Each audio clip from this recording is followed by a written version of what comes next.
Welcome back to ProtoSky, the most extreme skyblock using only vanilla features. Starting on a single block, how far can you push the game? If you haven't seen the entire series, make sure to watch it from the beginning with a link down below. Leave a like on this video if you enjoyed the series, and don't forget to subscribe and hit the bell so you don't miss out on future videos. In the last episode, we obtained quite a few items from wandering traders. With them, we were able to make a sea pickle farm and tree farms, but there are more farms that we can build up using the coral blocks we got last time.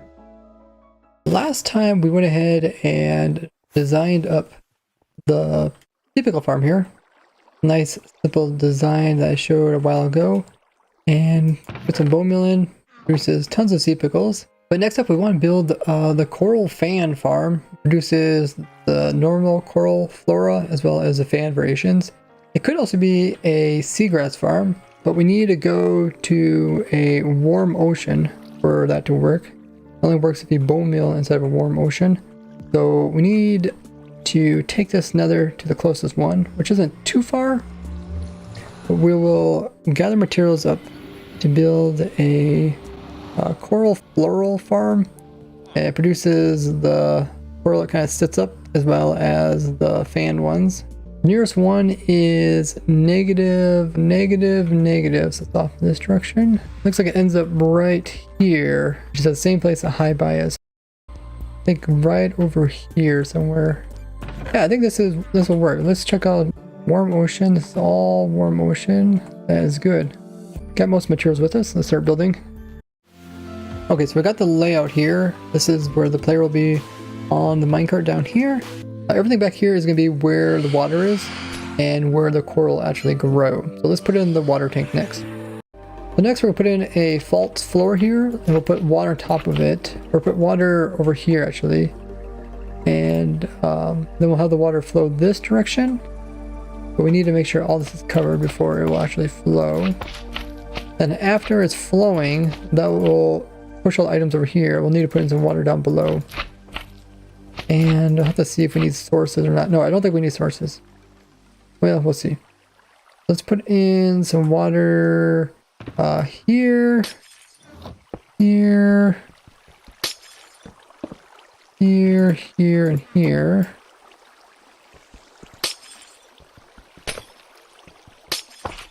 Okay, now we can remove the floor. Awesome. Now we should be able to grab some bone meal. So let's take some bone meal and give it a try. Hey, cool. We got some coral. Awesome. It looks like it's working good. Now we can work on the redstone mechanics. We got the redstone in place. We got the little detector rail which powers the redstone back here. It goes around, goes into this dropper, and there is a dispenser above it. And there's one of these on both sides, so when the player goes one direction, he repowers it after breaking it, which puts in more floral. Then he comes around and removes it, gets the other side, and do the same thing over again. Also got a system that's putting in the bone meal. Everything should be working. The guys are in it and they're running it. He's got to aim in such a way so you don't mine anything, but you remove the floral. Sometimes you'll get seagrass, but you'll also once in a while get some coral.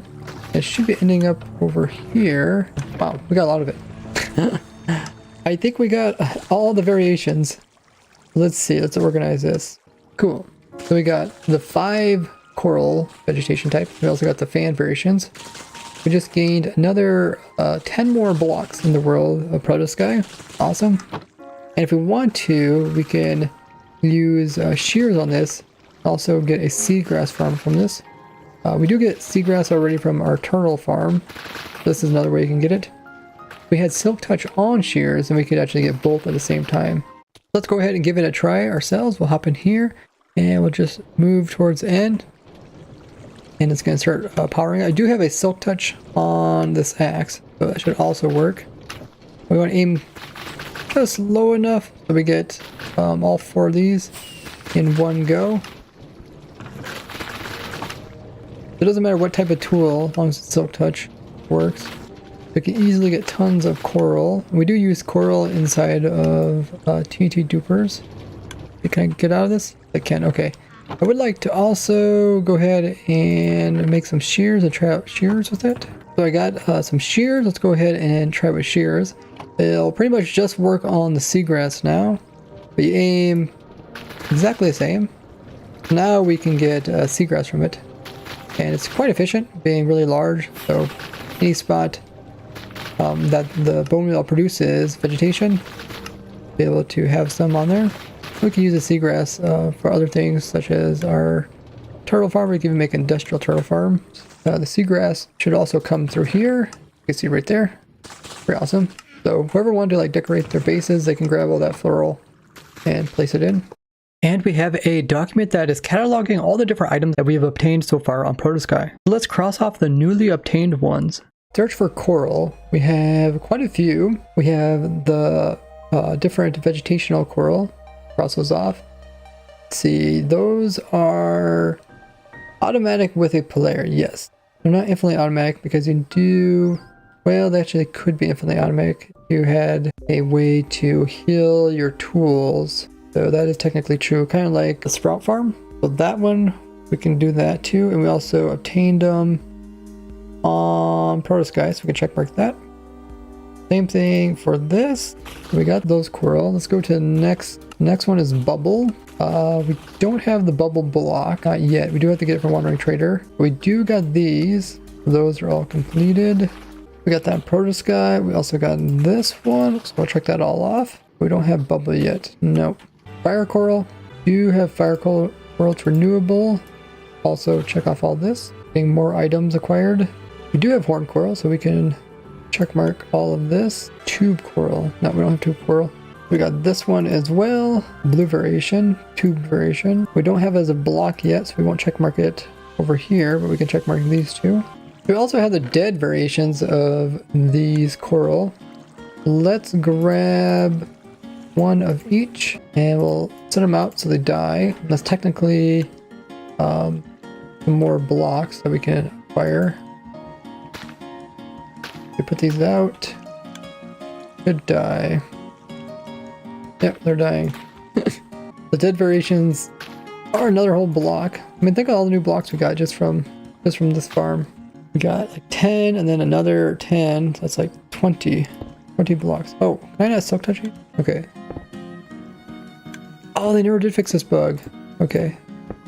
But we did get the dead variation. Yeah, for some reason the dead variations always take a pickaxe to mine, where the live ones take any silk touch. So that's all the dead variations of coral and coral fans. Nice. We might as well go ahead and check mark these as well while we're thinking about it. Just can't check mark the block variations. With roughly 1,000 items that can be obtained in ProtoSky, getting 20 different items all with one farm is a total of 2% of all items. And the goal of pushing the limits of Skyblock, we want to see exactly how many items we can obtain. We know that you can roughly get 99% of all items that you can get in a normal survival world. So the list of items that we can't get is pretty small. In the next episode, we'll be looking at exactly how many unique items we've obtained so far, and exactly which ones we have left to get. We are officially in the end game, guys, and thank you everyone for showing so much support for this series. We reached over 3,000 likes on the previous episode. I will see all you guys in the next episode of ProtoSky.